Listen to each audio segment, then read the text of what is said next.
العوافي عليكم يا حبايبي. أنا النهاردة هقول لكم إزاي نحارب الغلاء ومصروف البيت يكفي. واحدة من حبايب خالتي تونة وقفتني وأنا ماشية، قالت لي يا خالتي تونة الدنيا غالية ودخول المدارس كمان، هنعمل إيه والخضار غالي؟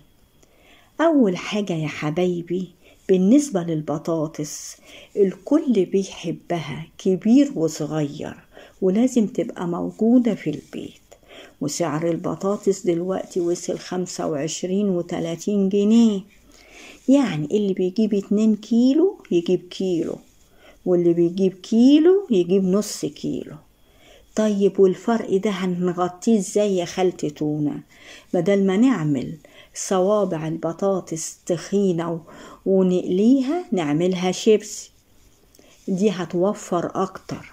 او نسلق بطاطستين كبار مسلوقين ونهرسهم ونحط عليهم شوية توابل ونزوقهم ببضاية مقلية من فوق الوش، بشوية لحمة مفرومة معصجة، بشوية سوسيس مقطع حلقات.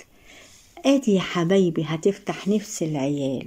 وكمان اما نيجي نطبخ البطاطس ما نعملش صينية البطاطس اللي تاخد لنا 1.5 كيلو يعني، وتبقى بتخرطي البطاطس تخينة كده. لا، اطبخيها في حلة مكعبات، بدل ما تعملي 1.5 كيلو هتعملي نص كيلو، هترمي معاكي. ده انا بقولها للناس اللي عندهم عيال كتير، ماشي يا حبايبي؟ واللي عندهم بس عيلة صغيرة هتعمل 2 بطاطس بس وتقطعها مكعبات. ما شاء الله البطاطس لما بتتقطع مكعبات صغيرة بترمي كتير. طيب تاني حاجة في الخضار اللي لازم تبقى موجودة في البيت وضرورية، الطماطم. والطماطم دي مجنونة كل يوم بسعر، دلوقتي وصلت 35 جنيه. طيب في ناس طبق السلطة أساسي عندهم، طيب بتعمل طبق السلطة بنص كيلو قوطة. لا مفيش الكلام ده دلوقتي، ده هتعمليه بقطين 2 بس، 2 طماطم. هيا حبيبتي تقطعيهم على خيارتين، على بصلاية، على حزمة جرجير، على خس. هتلاقي طبق السلطة بقى على كمان 3 قرون فلفل رومي. هتلاقي بقى طبق سلطة أكبر من اللي انت عملتيه وأحلى كمان. ماشي يا حبيبتي؟ طيب بالنسبة للطماطم، احنا يا خالتي تونة هي الطماطم سلطة وبس؟ احنا بنحب نطبخ عشاننا وعشان العيال. هنجيب الطماطم المستوية، هتبقى سعرها 20 جنيه 18 جنيه. ما نجيبش الطماطم ام 10 جنيه اللي ريحتها وحشة وبايظة وعايزة تترمي. انا بكلمك على الطماطم اللي هي ايه، وش القفص دي اللي فيها شرخ بسيط كده، ادي مستوية حبة، ادي هي ديت. وما اجيبهاش واحطها في التلاجة علشان تبوظ اكتر. انا هجيبها واحطها على ايه، اضربها في الخلاط واضربها مع ايه، مع فلفل احمر رومي. يعني انا بعمل طبخة ممكن اعملها ب4 كيلو طماطم. هجيب 4 كيلو الطماطم، كلنا عندنا ميزان في البيت، ما كانش ايدك ميزان، 4 كيلو، واقطع عليها نص فلفلاية حمرة كبيرة من الفلفل بقى الألوان. طب ما عنديش وإمكانياتي ما تسمحش، عندك الفلفل الرومي الأحمر منه، قطعي عليها 2 3 واضربيهم في الخلاط مع الطماطم وهتعملي أحلى أكل، وهتبقى التسبيكة حمرة وزي الفل. ولو عايزة محشي بقى عندك 1 كيلو إلا ربع وتقطعي عليه فلفل وتضربيه معاها وتسبكي. ماشي، مش عايزة محشي وجبت القوطة المستوية مرمهاش في التلاجة عشان ما تبص، اعمل منها تسبيكة وأقسمها في الأكياس وأخد منها وأطبخ. يا حبايبي، واعمل المكرونة اللي انا عايزاها عشان العيال بيحبوا المكرونة، واعمل المحشي، وهتبقى اتقضت.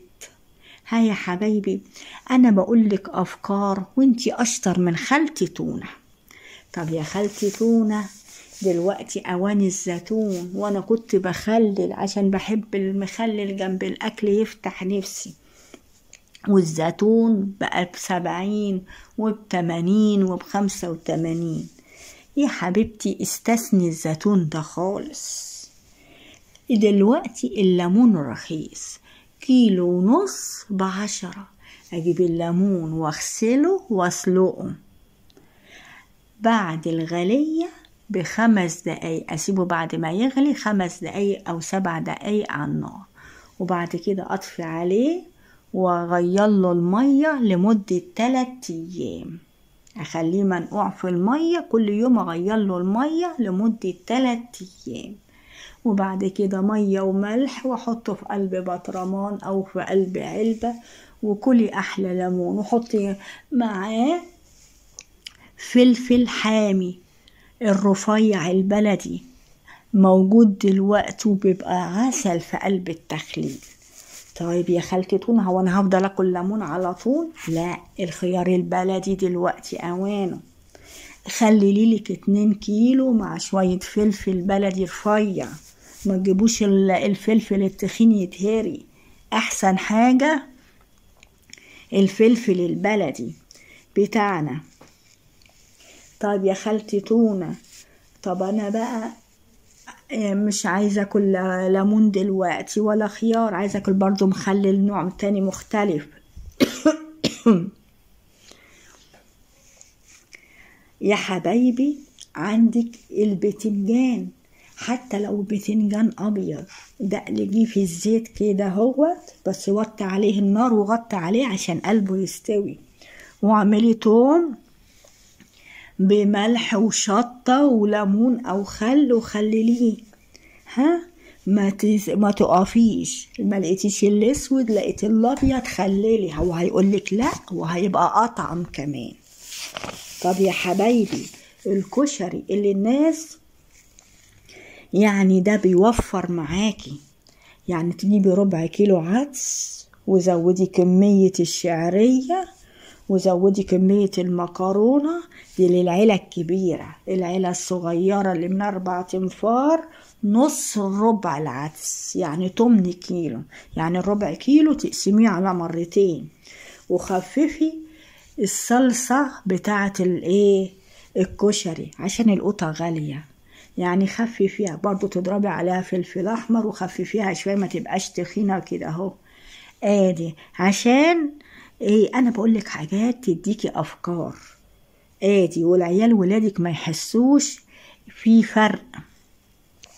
كمان الناس اللي بتحب اللوبيا، دلوقتي بقت في اللوبيا المستوردة، اللوبيا البلدي بقت ب110، اللوبيا المستوردة ناس بتباعها ب60 وناس بتباعها ب70، يعني عيلة كبيرة 1/4 كيلو من اللوبيا المستوردة دي 60 أو 70 هتبقى معاها زي العسل وكله هياكل.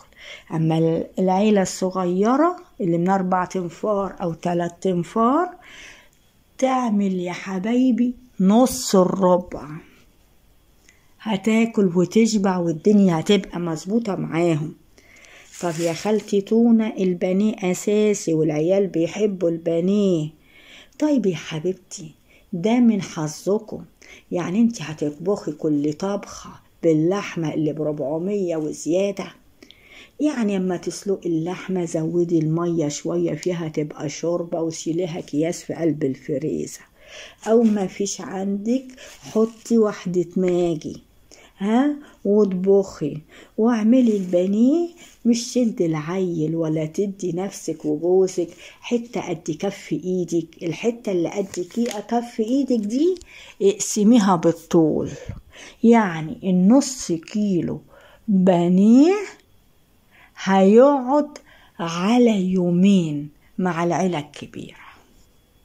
اما العيلة الصغيرة النص كيلو يعمل لهم 2 أو 3.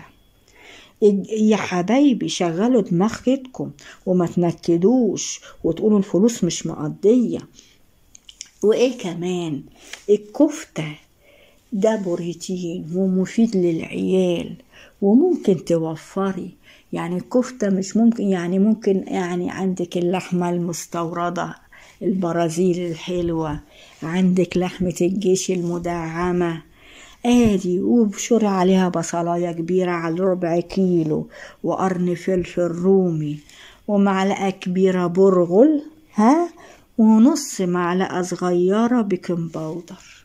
واعمليها صينية مرة، اعمليها مرة مقلية بالبيض وبالبقسماط، بس لو هتعمليها بالبيض وبالبقسماط مقلية بانيه لازم تسويها الأول برضو في الصينية عشان ما تبقاش جوه نية. ها يا حبايبي.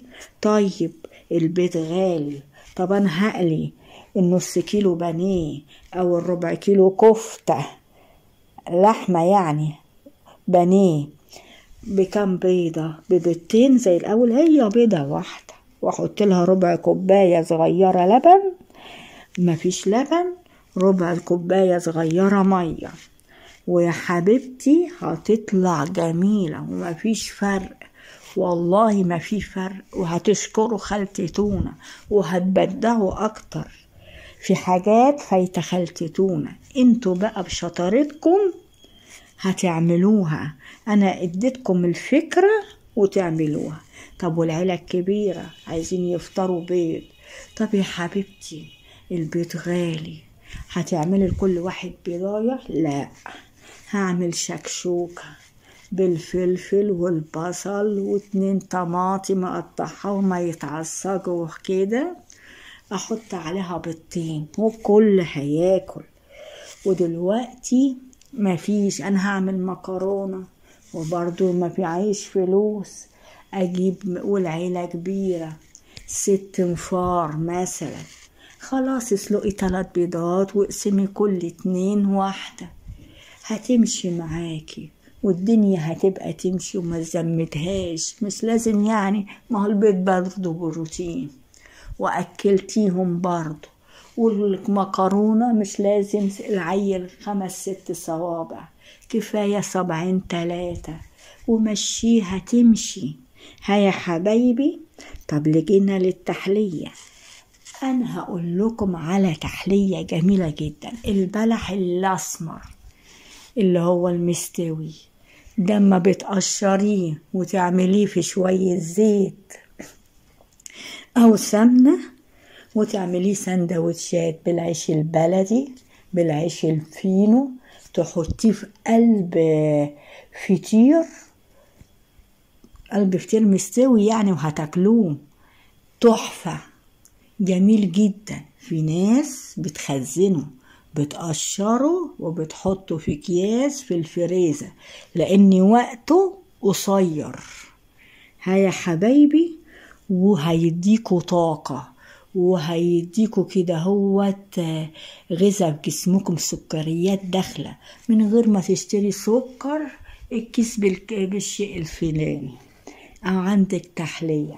طيب العيال بيحبوا الفطير، اجيب الفطير ده او اعمله واطحن حب السكر بيتضاعف حجمه في الطحن، يعني حب السكر صغيرين قد كده تلاقيهم بقوا قد كده كمية، يعني ضعفوا زيادة عن ضعفهم ده، وترش على الفطير. ولو عندك حاجة بقى شوية جوز الهند شوية زبيب وحبتي تدلعي كان بيها، ما عندكيش خلاص كفاية السكر. ها يا حبيبتي. والكيكة اللي انت بتعمليها ب4 بيضات، هما بيضتين 2 وهتطلع زي الفل. ها يا حبايبي، دي افكار وانتوا هتعملوا احسن واجمل، ونخليش نكد في بيتنا وما نستلفش ونمد ايدنا عشان اكل وشرب ابدا.